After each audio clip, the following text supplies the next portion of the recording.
Okay, hi, hello students. Today's we are starting the topic of. Okay, ठीक है. Today we are starting the topic of hematology, actually blood. And today's topic is very important, as you know, thalassemia. You may ask questions related to the thalassemia in your exams. So today we will start what is the thalassemia. In thalassemia, we will do the alpha thalassemia and beta thalassemia. So first of all, what is thalassemia? Thalassemia is an inherited blood disorder in which the body produces an abnormal form of hemoglobin, which results in excessive destruction of red blood cells and further it leads to the anemia. So next, first of all, you should know what are the hemoglobin types and what are the globin chains in these different hemoglobins. So mainly there is hemoglobin A, A1, A2 and fetal hemoglobin. In adults, 92% cases only hemoglobin A1 is present. So we will see what's the globin chains that are present in hemoglobin A1. In hemoglobin A1, the globin chains there are 2 alpha and 2 beta globin chains, and in hemoglobin A2 it is normally present in humans in 2.5%. इसकी percentage जो है it is only 2.5%, and its globin chains it has 2 alpha and 2 delta K globin chains. And there is a fetal hemoglobin. Fetal hemoglobin it is less than normally it is less than 1% in adult humans. And its globin chains there are 2 alpha and 2 gamma chains. Or similarly, there are hemoglobin H, there is only beta 4 globin chains, and in hemoglobin Barts there is only 4 gamma chains. And in hemoglobin S there is alpha 2, beta 2, 6, and in hemoglobin C there is only alpha 2 and beta 2, 6 globin chains. So next we will do what are the two major types of thalassemia. There is alpha thalassemia and beta thalassemia. So first we will do what is alpha thalassemia. Alpha thalassemia what is the result of changes in the genes for the alpha globin component of hemoglobin. And see what is the etiology of this alpha thalassemia. Alpha thalassemia basically due to the mutations in the DNA of cells that produce hemoglobin, and it can also be inherited. So alpha thalassemia it results when there is disturbance in production of alpha globin from any or all 4 of the alpha globin genes. So these genes are responsible for regulating the synthesis and structure of different globin genes, which are divided into 2 clusters. The alpha globin genes they are encoded on chromosome number 16, and the gamma, delta and beta globin genes these are encoded on chromosome number 11. So remember, alpha globin genes these are encoded on chromosome number 16 and beta, gamma and delta globin genes these are always encoded on the chromosome number 11. So a normal person carries a linked pair of alpha globin genes, two each from maternal and paternal chromosome. So therefore, alpha thalassemia it occurs when there is a disturbance in production of alpha globin from any or all 4 of the globin genes, alpha globin genes. So when functional point mutations, they frame shift mutations, nonsense mutations, and chain termination mutations occur within or around the coding sequences of the alpha globin genes, then clustered hemoglobin is impaired. When that occurs, then protein synthesis it can be inhibited. So normal production of alpha chains is absent in alpha thalassemia, which results in excess production of gamma globin chains in the fetus and newborn or beta globin chains in children and adults. The beta globin chains, they are capable of forming soluble tetramers. There may be beta 4 or HBH. So this form of hemoglobin is still unstable. This is not a normal hemoglobin. Though this form of hemoglobin, this is always unstable, and it will, what will do? It will precipitate within the cell, forming insoluble inclusions called Heinz bodies. So these Heinz bodies, they damage the red blood cells, and this further results in damage to erythrocyte precursors, and ineffective erythropoiesis will start. Ineffective erythropoiesis, it will start in the bone marrow, and there will be a blood picture that will be seen in the peripheral blood smear, that will be hypochromia, microcytosis of circulating red blood cells. So this is the picture showing इसमें क्या है, what is one parent has a alpha thalassemia trait with two abnormal, as you can see, this is a father, and this has a alpha thalassemia trait with two abnormal alpha globin genes on the same chromosome, as you can see. And in the next picture, mother, it has a other parent, other parent, and it has a silent carrier. Silent carrier means it has a one missing globin chain, and with a single abnormal alpha globin gene on one chromosome.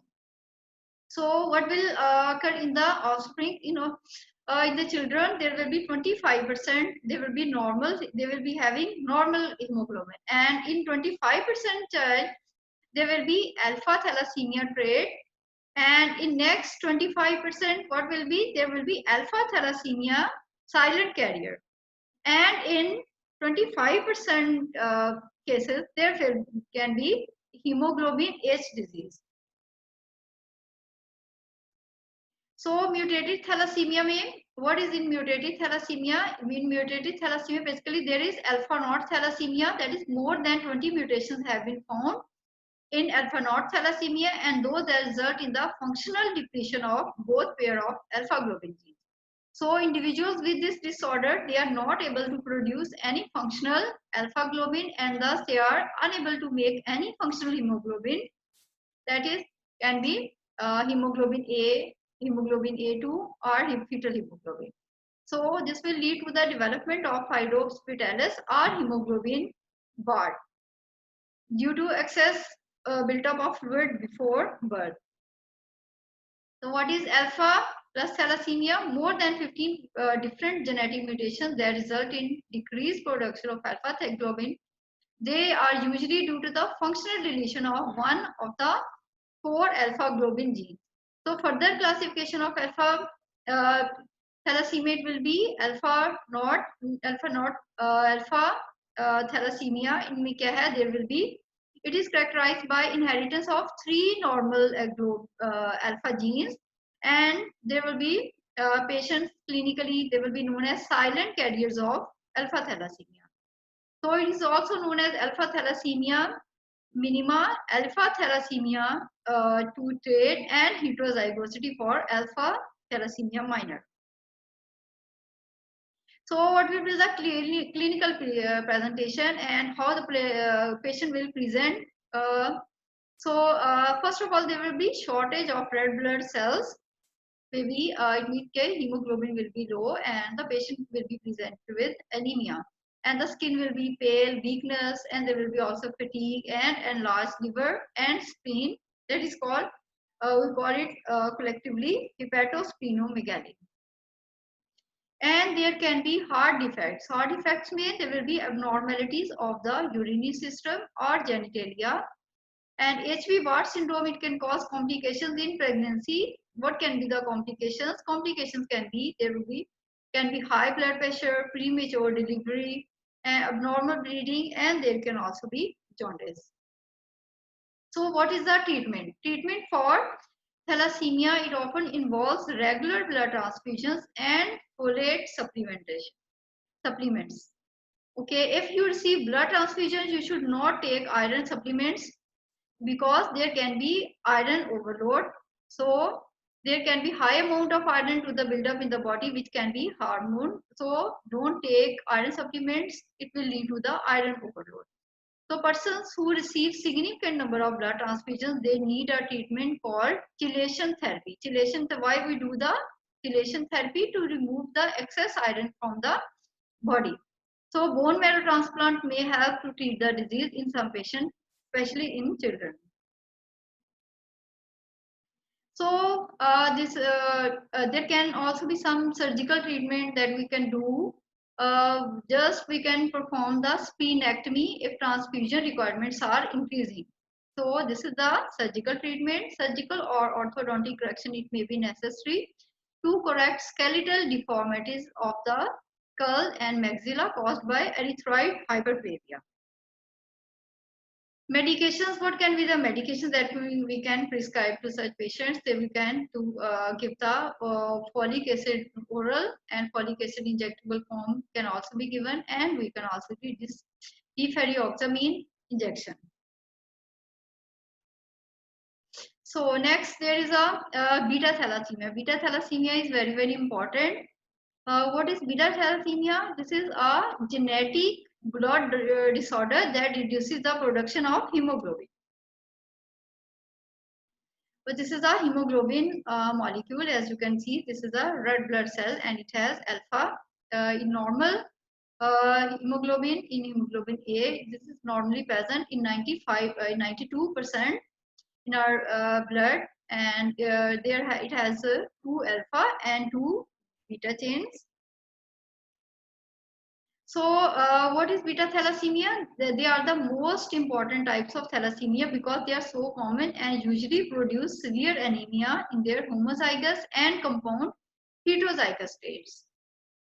Okay, beta thalassemia, they are autosomal inherited disorders of beta globin synthesis, and in most globin structure is normal, but the rate of production is reduced because of decrease in transcription of the DNA and abnormal processing of pre-messenger RNA or decreased translation of the messenger RNA, and it will lead to the decreased HbA production, that is adult hemoglobin. So usually and mostly they are caused by gene mutations in the beta gene in chromosome number 11, and although deletions do occur. So hundreds of mutations, they are possible in the beta globin gene. Therefore, beta thalassemia is more diverse disease in its presentation. So the presentation, it differs between people depending on the type of the mutation. It can present in different forms. So this results in excess alpha chains because they cannot find their counterparts. The counterpart, what are the counterparts for the normal hemoglobin? Hemoglobin A, there are, as I have already told you, there are 2 alpha chains and 2 beta chains. So what will be the missing? There will be beta chains missing that will bind to the alpha chains to form the normal hemoglobin. So these are the classes of mutations that can underlie the beta thalassemia.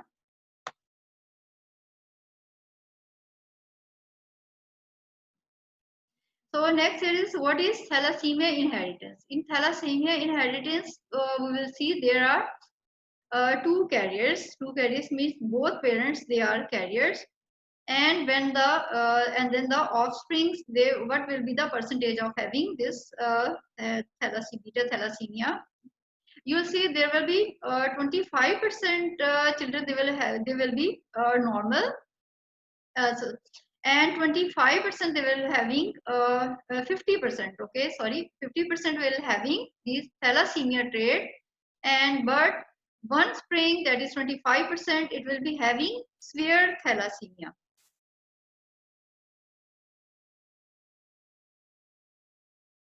So again, beta thalassemia, they are usually and mostly due to single base pair substitutions rather than deletions. So although deletions do occur. So now I will tell you about the hemoglobin switching. This occurs in utero when embryonic hemoglobin switch to hemoglobin F. Also it occurs postnatal when hemoglobin F is switched to the hemoglobin A. Fetal hemoglobin, it is present in children normally at the age of the 6 months, and then after 6 months it switches from fetal hemoglobin to the normal adult hemoglobin, that is hemoglobin A1. So hemoglobin switching requires coordination of numerous genetic, cellular, and signaling factors during periods of human development. Okay, next is at what age could beta thalassemia cause its effect? In contrast to alpha globin, beta globin is not necessary during fetal life. As you should know what is the formula or what are the globin chains that are present in fetal hemoglobin. In fetal hemoglobin, there are 2 alpha and 2 gamma chains, but in normal hemoglobin, that is hemoglobin A, there are 2 alpha and 2 beta chains. So there is in fetal hemoglobin there are 2 alpha chains, but there is no beta chains, but they have 2 gamma chains. Thus, the onset of beta thalassemia is not apparent until a few months after birth, because their fetal hemoglobin is not switched to the hemoglobin A. So next, what are the types of beta thalassemia? 3 common types of beta thalassemia are present. That is beta plus thalassemia. इसमें क्या है? What is in beta thalassemia? The production of beta chain is mildly reduced, but in beta plus thalassemia, the production of beta chain is more reduced than beta plus, but not absent. If they are absent, then it will be represented as beta naught. So beta plus and beta plus 2, they are caused by mutations in promoter gene, that is 5-UTR and capsid, and there can be consensus sites and within introns, and there can be poly-A site and change in coding region. It can also occur. So next there is a beta naught thalassemia. This is the very severe form of beta thalassemia, because there is absence of beta chain production. It is caused by mutations in initiation of codon, splicing at junctions, and frame shift and nonsense mutations can occur. So this is beta. As you can see, this is a picture showing. As when there is excess alpha chains will precipitate in the, when there is a normal hemoglobin, then what will occur? Excess alpha chains, they will precipitate in the RBC precursor cells, and they will cause the ineffective erythropoiesis. And also if it escape intramedullary ineffective erythropoiesis, then RBC processing precipitated alpha chains, they will be mobilized in the beta by the by the reticuloendothelial system, especially it will occur in spleen. So next here is beta naught thalassemia. The beta gene is unable to encode for any functional messenger RNA, and therefore there is no beta chain synthesis at all. There will be no beta chain synthesis in beta naught thalassemia, and this is very severe form of beta thalassemia. So what will occur? So situation will be more difficult than beta plus thalassemia, because in beta thalassemia there was some quantity of beta globin gene. They were not totally absent. So what will occur? There will be more excess alpha chains will precipitate in the RBC precursor cells and cause the ineffective erythropoiesis. Also, if it escape ineffective erythropoiesis, then red cell possessing precipitated alpha chains, they will be hemolyzed in the peripheral blood by the reticuloendothelial system, especially in the spleen. So thus the anemia in beta naught thalassemia, it will be more difficult. It will be more severe form than beta plus and beta plus 2 thalassemia. You got it or not? Oh, I think you understand it. So related to the beta thalassemia, there is one thing is important. In thalassemia RBCs, what will be in beta thalassemia? Thalassemic RBCs, they basically offers protection against severe malaria caused by the Plasmodium falciparum. It will, beta thalassemia patients, their RBCs, they offer protection against this form of malaria. Okay, the effect is associated with reduced parasite multiplication within the red blood cells. So among the contributing factors, it may be the variable persistence of hemoglobin F, which is relatively resistant to digestion by malarial hemoglobin. Okay, the molecular, what was in beta thalassemia, the molecular defects in beta thalassemia, they result in the absence or varying reduction according to the type of the mutation in beta gene production. So alpha chain synthesis is unaffected, and hence there is imbalanced globin chain production, and it will lead to an excess of alpha chain production. And in the absence of their partners, they are beta chains. These alpha chains will be, they will be unstable, and what will they do? And they will precipitate in the red blood cell precursors, and they will give rise to large intracellular inclusions that interfere with red cell maturation. Hence there is a variable degree of intramedullary destruction of red cell precursors. That is, what is this? This is called ineffective erythropoiesis.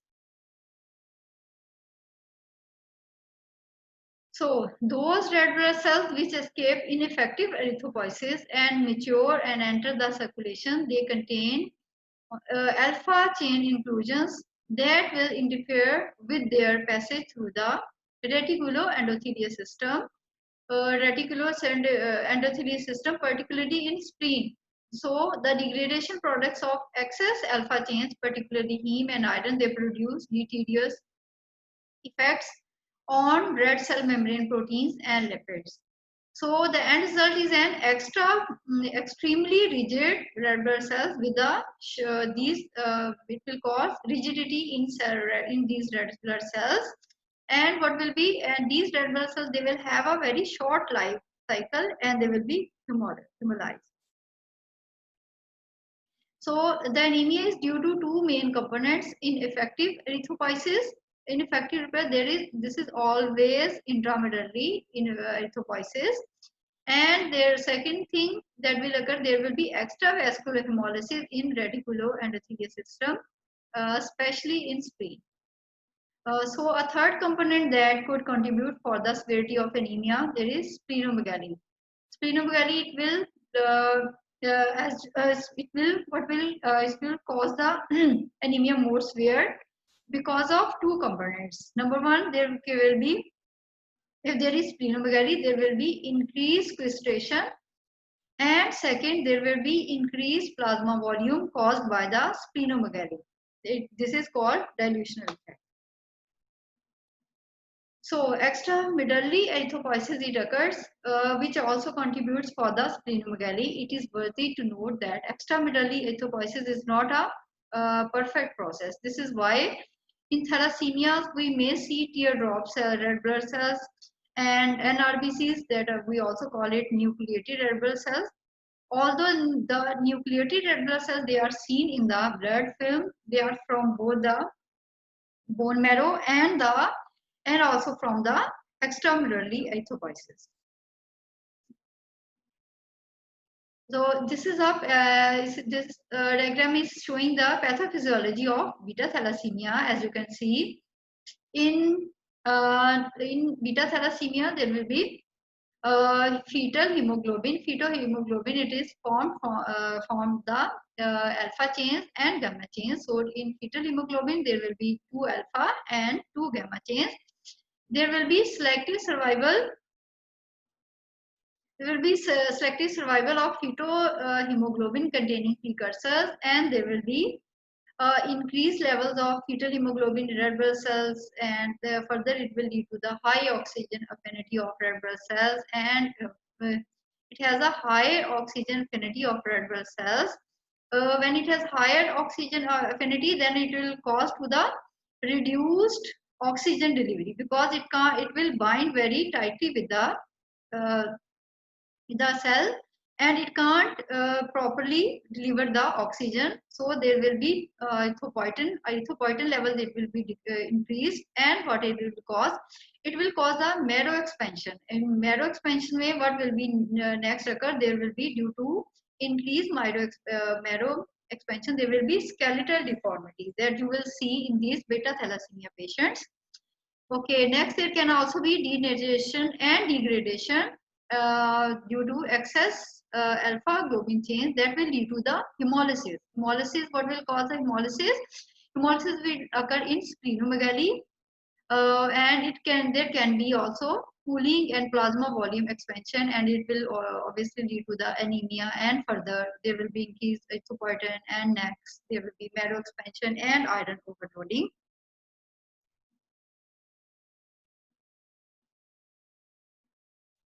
So this is a phenotype and genotype relationships in beta thalassemia. What will occur in silent beta thalassemia? में क्या होगा? There will be beta plus plus. In silent में there will be beta plus 2.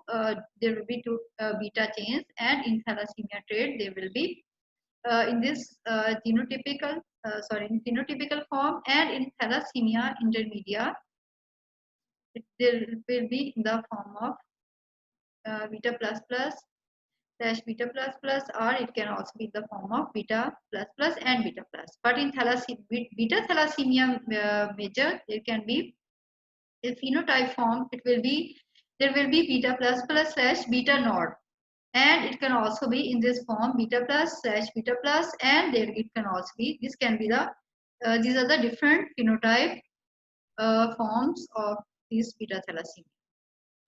So what is in silent carrier state for beta thalassemia? They are various heterozygous beta chain mutations that produce only small decrease in production of beta globin chains. So patients have nearly normal alpha and beta chains ratio, and there will be no hematologic abnormalities, and they will have normal levels of hemoglobin A2. But in beta thalassemia minor, it is caused by the heterozygous mutations that affect beta globin synthesis. Okay, what will milega? There will be hemoglobin levels. Remember, in beta thalassemia minor, hemoglobin levels, they are always they will be 10 to 13 gram per deciliter range, with normal or slightly elevated RBC count. And it usually presents as mild form. It can be asymptoform, and there can be asymptomatic hemolytic anemia unless patient is under stress, such as pregnancy, infections, or folic acid deficiency. So next here is what is there will be anemia, usually hypochromic and microcytic picture they will be seeing, and there can be with slight anisocytosis and with poikilocytosis, including target cells and erythrocytosis, and rarely hepato or splenomegaly can be seen. So normally they require no treatment, and you have to make sure they are not diagnosed as iron deficiency. So with patients having with beta thalassemia minor, you will have to, the most important thing is you have to differentiate between the thalassemia minor and iron deficiency anemia, because this is usually my asymptomatic form, and so how will you differentiate, I will tell you later. So this is the beta thalassemia minor. There will be 2 to 6%. There will be fetal hemoglobin, and 3.6 to 8%. There will be hemoglobin A2 and hemoglobin A. Normally in human adults, what is the percentage? It is 95 to 100%. But in beta thalassemia minor, it will be 87 to 95%. So this is a picture showing beta thalassemia trait. As you can see, arrows in blue color, these are showing the cells have target cells.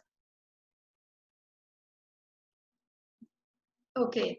Next, as I have already told you, we have to differentiate between the beta thalassemia minor from iron deficiency anemia, and it will be and we will do it by CBC. We will do the complete blood count of the patient, and then we will apply a formula That is called Mentzer index. Mentzer, what's the formula of Mentzer index? Is MCV divided by red blood cell count. We will calculate it, and if the this Mentzer index and when we calculate it, if it is less than 13, then it is thalassemia. But if it is less than more than, sorry, if it is more than 13, then it will be iron deficiency anemia. If it is less than 13, then it is thalassemia minor, and if it is more than 13, then it is iron deficiency.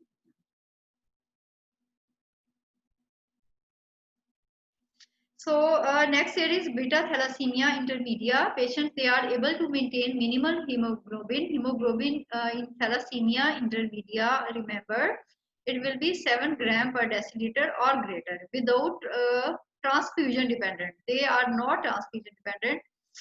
You have already seen in thalassemia minor, hemoglobin level is always 10 to 30 gram. 4 minutes. So this is thalassemia intermedia.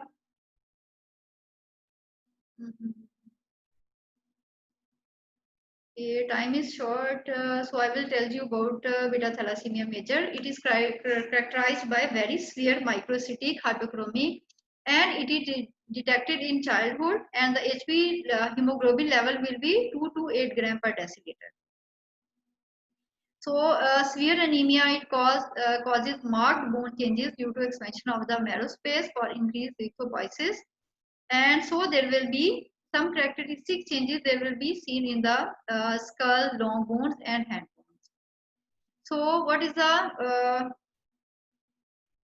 okay, now the important thing in thalassemia major, it we how can we find and what are the investigations? This is very important. We will, first of all, we will order the lab investigation. These are complete blood count. In complete blood count, what will you see? You will see there will be hemoglobin level will be 3 to 8 gram per deciliter, and RBCs, they are microcytic hypochromic, and MCV will be 550 to 70 femoliter, and MCH will be this, and MCH will be 12 to 20 picogram, and there will be target cells, basophilic stippling, nucleated RBCs, and there will be teardrop cells, fragmented RBCs, and Howell jolly bodies can be seen. And the reticle count, it will be less than 2%. So this is a picture showing the beta thalassemia major. As you can see, there are NRBCs, microcytic and hypochromic, and these are showing NRBCs in blue color, target cells, microcytosis. So the next investigation will be iron status. We will check the iron status. There will be increased ferritin level, and TIBC will be reduced. And in bone marrow, we will see the hypercellularity. So the next investigation that we will do, there will be hemoglobin electrophoresis. On hemoglobin electrophoresis, what will we see? You will see the different bands of hemoglobin A, hemoglobin A2, and fetal hemoglobin. And on HPLC is all. We will also next on the next step we will order the HPLC. What is HPLC? This is high profile lipid chromatography. And what will it show? It will show the percentage of all these abnormal hemoglobin. It means hemoglobin A, A2, and fetal hemoglobin की percentage बताई. Okay, next there will be hemoglobin synthesis. It will be alpha to beta globin synthesis ratio. It will be obviously altered. So this is a HPLC showing. This is a HPLC that we ordered, and it will show the different hemoglobins. So next investigation that can be done, it can be osmotic fragility test. That is, in osmotic fragility test, we will see there will be increased resistance to the hemolysis. This is a skull radiograph.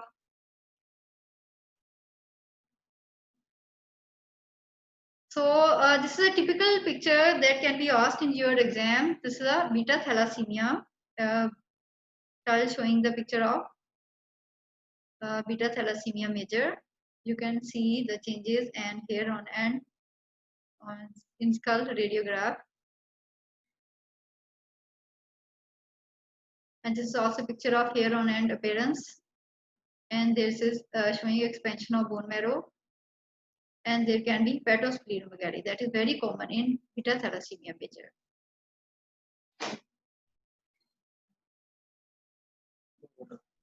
चलें, okay, thank you students.